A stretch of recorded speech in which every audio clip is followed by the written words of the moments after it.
इसी यात्रा की वजह से सोशल मीडिया पर बहुत ज़्यादा फेमस है। नर्मदे हर लिखते हैं आप लगातार, क्या कहते हैं, नर्मदा नदी के तट पर जब भी आपने वहाँ से फ़ोटो डाली हैं, कुछ बातें कही हैं, तो लोगों ने उसको फ़ॉलो भी बहुत ज़्यादा किया है। तो अब तक आपको क्या परिणाम नज़र आया है कि क्या वाक़ई में आपको कोई परिणाम हासिल हो रहा है या फिर सोशल मीडिया पर सिर्फ़ चर्चा होकर के रह जाती है?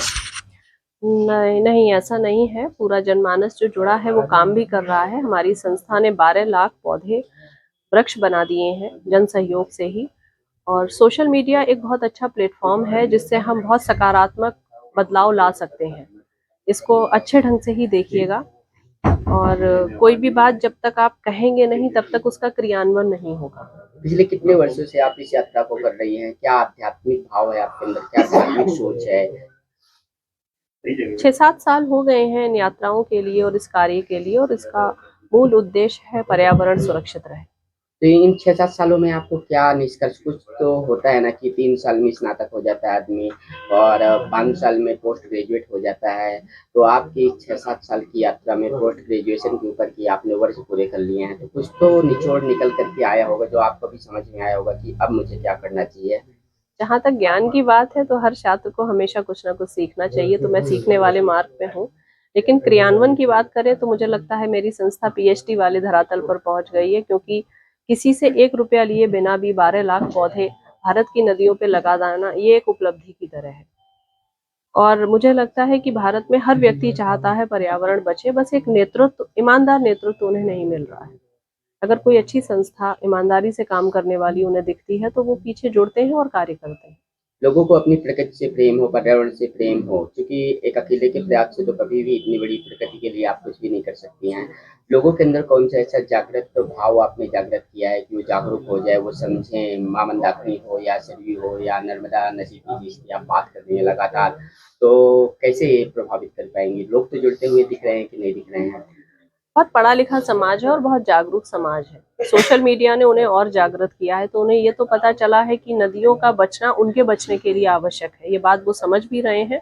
थोड़ा सा समय लगेगा उनकी सोच बदलने में, और सोच बदल रही है तभी 12 लाख पौधे लगे हैं। क्योंकि आप साध्वी हैं, तो आपकी धार्मिक आध्यात्मिक सोच क्या है, समझ क्या है, क्या विकसित हुआ है अब तक, क्या हासिल कर पाई हैं आप जो लोगों को बताएंगी तो लोग प्रभावित हो सकते हैं आपकी धार्मिक आध्यात्मिक सोच से? हमारा प्रथम सनातन ही संस्कृति है। हमें कामदगिरि की परिक्रमा करना बताया गया, हमें गोवर्धन की परिक्रमा करना बताया गया, हमें पीपल और नदियों को पूजा करना बताया गया है। तो हमारा तो पर्यावरण युक्त ही धर्म और सनातन है ना। यही बात युवाओं को बतानी है।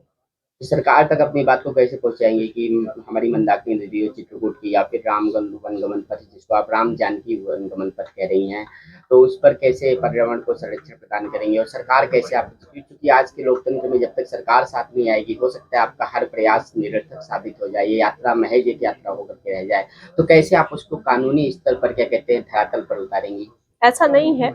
इससे पहले ऐसे बहुत उदाहरण भारत में हुए हैं जिन्होंने अकेले एक संगठन तैयार किया और बहुत बड़ा क्रांतिकारी परिवर्तन भी लाए हैं।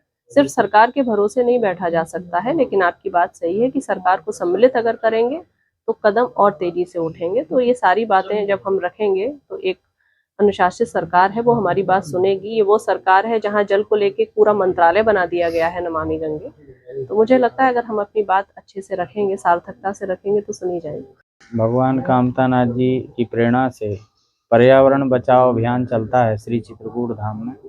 आसपास भी परिक्षेत्र में जाना आना रहता है।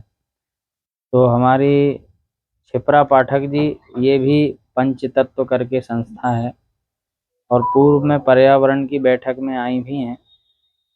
और इन्होंने संकल्प लिया है कि प्रभु श्री सीताराम जी वनगमन यात्रा में निकले थे, तो उन्हीं के पथ प्रदर्शन पर मैं भी निकलूं और ऋषि मुनि साधु संत यत्र तत्र जहाँ पर भी तीर्थ पड़ते हैं और जहाँ जहाँ भगवान ने लीलाएं की हैं, वहाँ की नदियाँ, वहाँ के पर्वत, वहाँ का वन, तो उन सब से मैं बात करते जाऊँ, उन पर अध्ययन करते जाऊँ, सत्संग करते जाऊँ।